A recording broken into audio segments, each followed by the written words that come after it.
We have £17 million to spend. We have 10 substitutes and a whole lot of gaps in our squad depth screen. So I don't really know how I'm going to turn this money into about the 10 transfers that I want to make in today's episode. But I have a feeling I'm somehow going to do it. This is before I've done it yet. So there's a good chance I'm going to fail. But knowing me, I just think I'm going to weasel my way into getting £100 million somewhere.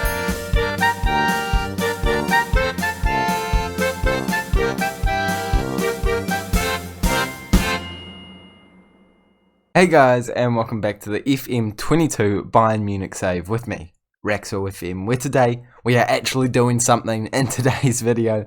It is the transfer special. I've already made some deals. We know how much money I had at the start.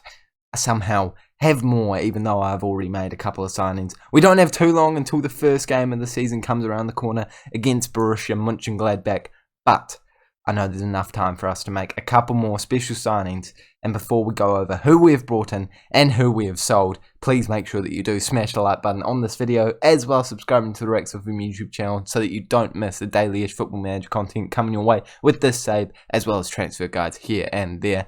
Can we please smash 15 likes on today's episode to celebrate being in the transfer window, making some deals, and just because it's good for the algorithm, isn't it? Since last time we saw each other, obviously, I have made some deals, and let's start with the sales that I have made. The first sale that I managed to make was Choupo-Moting, and I'm more than happy to have sold this man for £2.5 million. Okay, I'm more than happy to have sold this man, but for £2.5 million, I do admit it's not much, and he has instantly gone up in value, and actually is kind of handy, but it's money.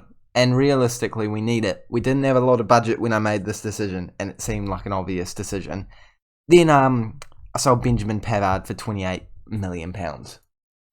And the Choupo-Moting deal sort of seemed like chump money in comparison to that. This one was a tough decision, though. We brought him in for £30 million not too long ago. He's a decent player. Would have probably been a starter for me, but I was really thinking about it, and I realised I could bring in a better centre-back with the money that I coop from selling him for £28 million. So that's what I did.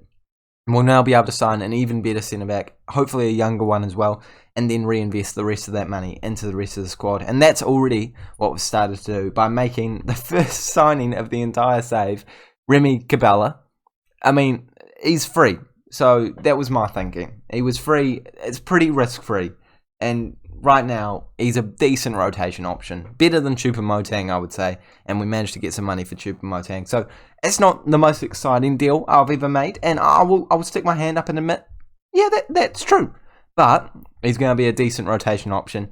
Just like the other free signing that we have made. You know, not the best signing of all time. I was pretty close to signing Winston Reid. So you should be happy that I brought in this man, because he's actually not too bad. The Ukrainian centre-back that has been at Zenit for quite some time, before that been at Shakhtar, and now at Bayern Munich, coming in for £28.5 million per week. £1,000 per week. And that's a pretty cheap fee for an incredibly well-rounded centre-back. If he could play central midfield, I think he would be one of the best signings I've made for some time. But only a centre-back, potentially a left-back as well. Got a bit of cover, not going to be starting many games, probably not even going to be on the bench many games, but I think for a covering option, you can't really go wrong. He's also only 31, not too old, so pretty happy with this deal.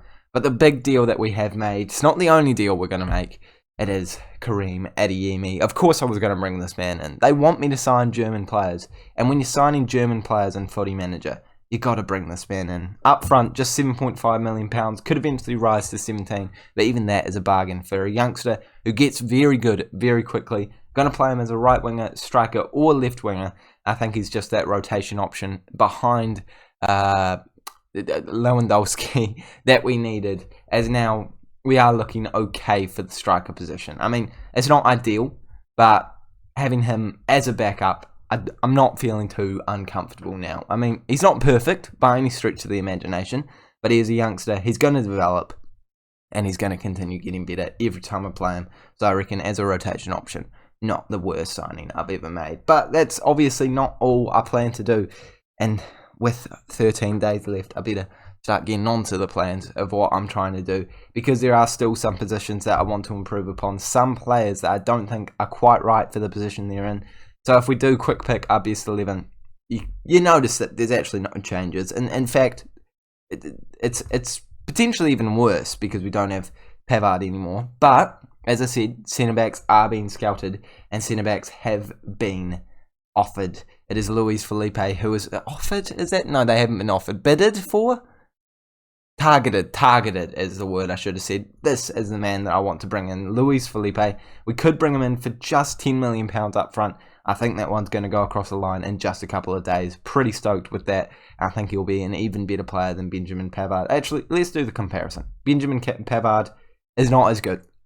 So I think I've just justified that sale and brought in a younger, better, more potential, cheaper player and had about £20 million left over. So stoked with that deal. Looking like it's going to go across the line. What a signing it is going to be. We're also trying to get rid of Sane.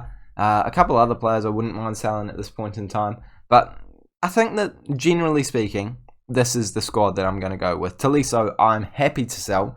But if nothing comes in, I'm not going to be too desperate about it. Because we will still have him for a good year. And he's probably going to be a good player for that whole year. Central midfield, also not our strongest position in terms of depth, so it's nice to keep him around. In terms of who I'm scouting, who I'm looking to bring in, there are definitely some players that are on the top of my list. Weigl, Kesse being two of those players. I've got £43 million to play around with now. Lots of scouting. Marino doesn't look bad. Christian, I don't know. This man doesn't look like a bad option either. Dominguez, Kalulu. I've just tried to see who's a decent bargain. Because right now, obviously, we don't have too much money, but we do have a lot of opportunities to buy players. But I'd rather bring in a bunch of really cheap, decent players right now than one massive player who is not going to improve our team that much. So I'd rather do the Manchester City route, get a really strong foundation of a lot of good players instead of buying just one star player. Because we've already got, 1, 2, 3, 4, 5, 6 star players in our team right now, and that's been harsh to the rest of the starting players in our team. So we don't really need any more of them. We just need decent cover. And I think that's what I'm trying to do with my signings right now. So I'm going to go back into the market. I'm going to hopefully finalise that Luis Felipe deal. If I want to get them finalised before the end of this episode, I probably do need to start making bids.